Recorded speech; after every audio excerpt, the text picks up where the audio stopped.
Three students traveling Pantheon and Parthenon in the past, greeting historic building. What do you think of our trip to Rome and Greece? That's a meaningful trip. Do you remember our first encounter? I used to regard painting as my hobby until I met him. You mean him? Before I met him, I had the impression that he was a square-weird person. Coming to the scene in memory, Yuki is sitting in front of her desk. It turns out that Greece is hot and dry in summer and mild in winter, and it doesn't need a visa.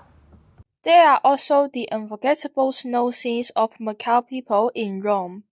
Besides, architecture in ancient Rome is splendid and historic.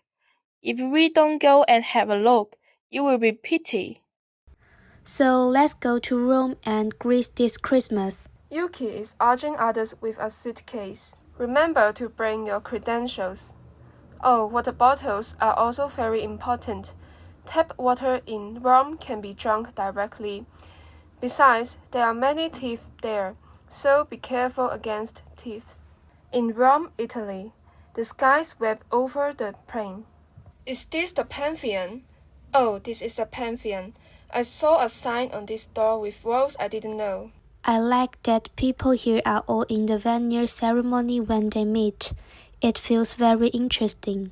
It's very solemn and magnificent. Reminds me of the golden generation of ancient Rome. It must be more spectacular inside than outside. Let's go. When they entered the pavilion, the dazzling white light suddenly flashed. Didn't we come at noon? Why is it so dark? In the Pantheon, surrounded by statues, altars, and coffins, three kids sneaked in. Excuse me, sir. What time is it now? If you can open your eyes and look at its grandeur, you will know that Pantheon in the past had tremendous glory. Of course, it is evening. Anyway, it was built during the transition from the Roman Republic to the Empire, and Octavian's assistant Marcus Agrippa was commissioned to build a temple.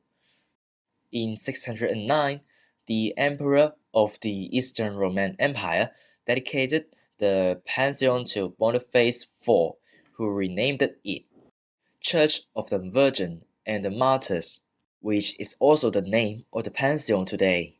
While my opponent Michelangelo called it the design of an angel, I can't veto it. Ancient Rome was fascinating and prosperous. What? Wait, did you just say your opponent was Michelangelo? If you are Italian, you should remember my name, Raphael. Although I'm not Italian, we know about you from history book. We are people from the future and want to visit Rome and Greece. No wonder you are dressed so strange. Anyway, the cultural customs of ancient Rome are also very interesting. The cheek kissing we usually do when greeting comes from ancient Rome. I see. Since my life is running out, I will go and travel with you. After that, another burst of white light came. Parthenon!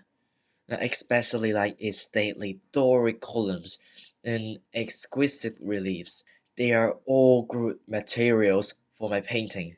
I still remember that Parthenon was built by the ancient city of Athens as a tribute to the goddess Athena, and the flawless white marble showed respect for the goddess Athena. Parthenon symbolizes the glory of ancient Greek civilization, the shimmering with charm. Unfortunately, in 1687, the Venetians fought the Turks and the temple was destroyed. Nonetheless, we have traveled to an age when it has not been destroyed. Greece and Rome are really fascinating in all aspects. They are the cradle of Western civilization, the birthplace of philosophy and literature, especially Greece, Socrates, Aristotle, and Plato. They are my role models. A lesser-known fact, however, is whenever Greeks had a celebration, they'd throw dishes to voice their happiness. They were very funny, weren't they? Well, people from the future. You say, what is human? I learned later that Raphael was buried in the Pantheon. Really? In short, we have gained a lot from this trip to Rome and Greece.